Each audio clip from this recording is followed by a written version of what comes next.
Hi, ako si Marco, 28 years old. Nagtatrabaho ako sa private hospital sa BGC bilang maintenance staff. Night shift, 9 p.m. hanggang 5 a.m. Sanay na ako sa routine. Ikot lang ng floors, check ng ilaw, response sa calls ng nurse pag may kailangang ayusin. Pinakagamit ko talaga yung elevator. Doon umiikot yung trabaho ko gabi-gabi. May mga gabi na sobrang tahimik, yung elevator na lang yung pahinga mo. Sarado, malamig, sandaling wala kang iniisip. Isang shift nun, bandang 2 a.m., pinababa ako sa basement para i-check yung electrical panel. Normal lang sana. Pumasok ako sa elevator sa 5th floor. Ako lang mag-isa. Pinindot ko B3. Bumaba yung elevator gaya ng normal. Habang pababa, nakascroll lang ako sa phone. May chat pa nga ako sa kasamahan ko. "Bro, antok na ako," sabi ko. Sagot niya, "Konti na lang, kaya yan." Typical night shift talk lang, walang bigat, pampalipas oras lang habang naghihintay bumaba yung elevator. Pagdating ng ground floor, nag-open yung doors. Pero hindi ako lumabas agad. Kasi parang ang tahimik. Walang usual na nurse, walang guard na dumadaan. Parang mali yung ambience. Pinindot ko ulit yung basement button. Bumukas ulit. Pumasok ako. Habang bumababa ulit, napansin ko na parang mas matagal ngayon. Tinignan ko yung panel. B1, B2, B3. Pero hindi tumigil. B4. Natigilan ako. Walang B4 sa hospital na to. Pinindot ko yung open button pero hindi agad gumana. Walang signal yung phone ko. Biglang huminto yung elevator. Nag-open yung doors. Parehong hallway. Same tiles. Same ilaw. Parehong tahimik. Tapos sa bawat dulo, may elevator door. Nakaawang. Hindi nagsasara. Dito na ako napahinto. Hindi ko na alam kung ilang ikot na ako. Parang pareho lang lahat. Doon ko na-realize, hindi na siya normal na floor. Umupo ako sa gilid ng hallway. Pinikit ko ang mata ko. "Lord, kung ano man to, please, stop na." Hindi ako sanay magdasal ng ganon pero that moment, wala na akong ibang maisip. Tahimik. Walang tunog. Walang galaw. Nakapikit lang ako. Hindi ko alam kung ilang minuto akong ganon. Parang humaba yung oras. Hanggang sa biglang may tunog. Ding! Yung elevator sound. Dahan-dahan kong dinilat ang mata ko. Nasa loob na ulit ako ng elevator. Sarado yung doors. Normal na ilaw. Normal na panel. Parang walang nangyari. Nag-open yung doors sa ground floor. Paglabas ko, may nurse agad sa harap ko. "Kuya, okay ka lang?" Natigilan ako. Pawis na pawis ako, nanginginig pa. Hindi agad ako nakasagot. "Kuya, okay ka ba?" Ulit niya. Tumanggo na lang ako kahit hindi ko alam. Umupo ako sa loob ng elevator habang nakabukas pa yung doors. Hingal. Parang galing ako sa takbuhan kahit hindi naman ako tumakbo. After nun, nagpaalam ako sa supervisor ko. Nag-undertime ako. Hindi ko na kinayang magstay hanggang umaga.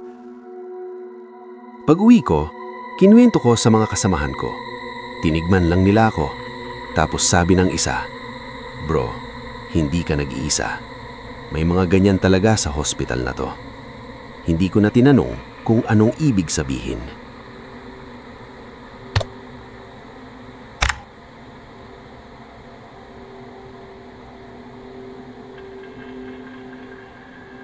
Hindi ko na sana ikukwento to kasi kahit ilang taon na yung lumipas, parang hindi pa rin nawawala yung takot tuwing naalala ko.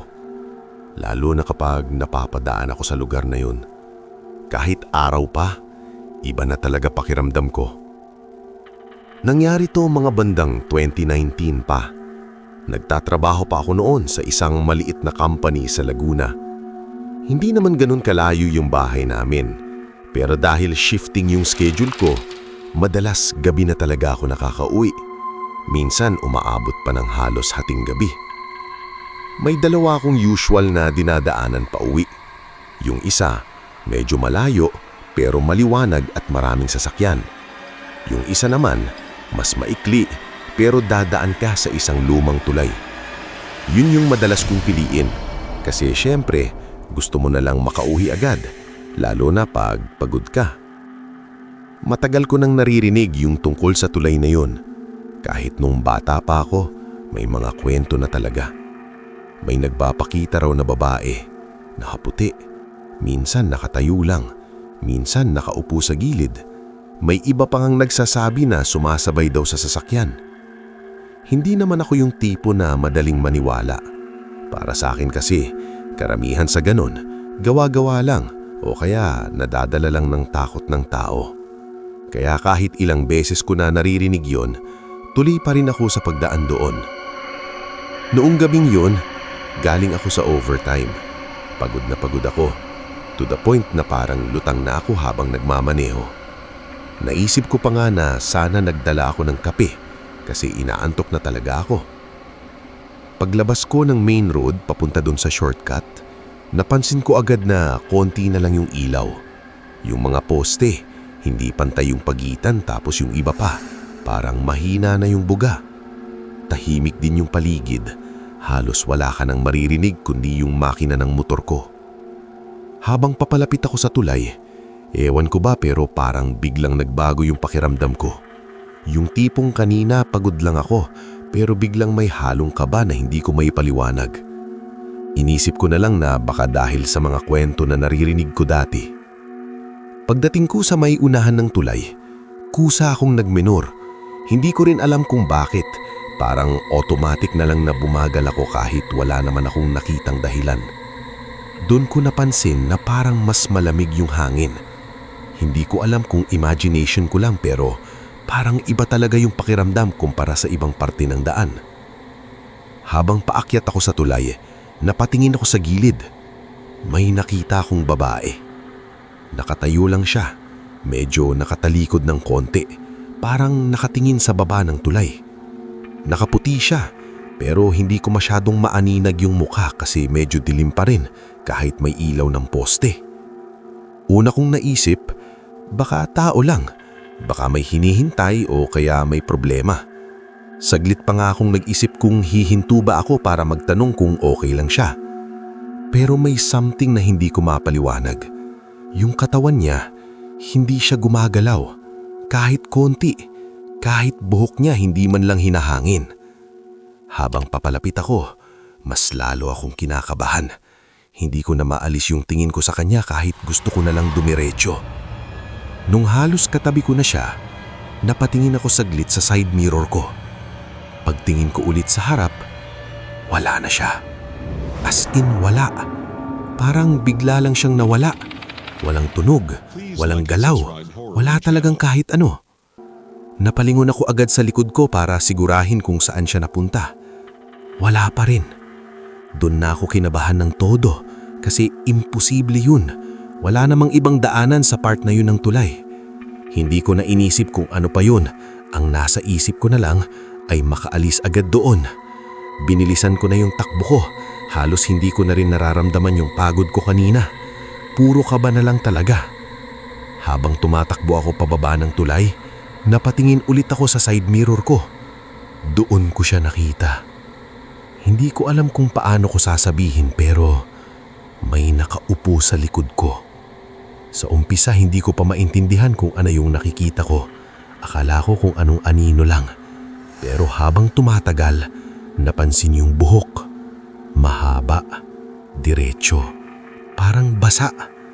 Tapos dahan-dahan kung naramdaman na parang may bigat sa likod ko. Yung motor ko parang hirap umabante kahit binibilisan ko na. Hindi ako makalingon. Hindi ko kayang lingunin kung ano yung nasa likod ko. Basta ang ginawa ko na lang ay piniga ko yung throttle at diretso lang ako. Hindi ko na alam kung gaano katagal akong ganon. Basta nung malayo na ako sa tulay, saka ko lang ulit sinubukang tumingin sa salamin. Wala na. Parang walang nangyari. Pagdating ko sa bahay, Hindi ko na kaya. Nanginginig talaga ako. Hindi ko na rin kinuwento sa pamilya ko agad kasi baka isipin nila kung ano na. Kinabukasan, sinubukan kong dumaan ulit doon pero umaga na. Normal lang lahat, walang kakaiba. Pero simula noon, hindi na ako dumadaan doon paggabi. Kahit gaano pa kahaba yung iikutin ko, mas pipiliin ko na yon kesa maulit yung nangyari sa akin. Hanggang ngayon, hindi ko pa rin maipaliwanag kung ano yung nakita ko. Pero sigurado ako sa isang bagay, hindi yun tao.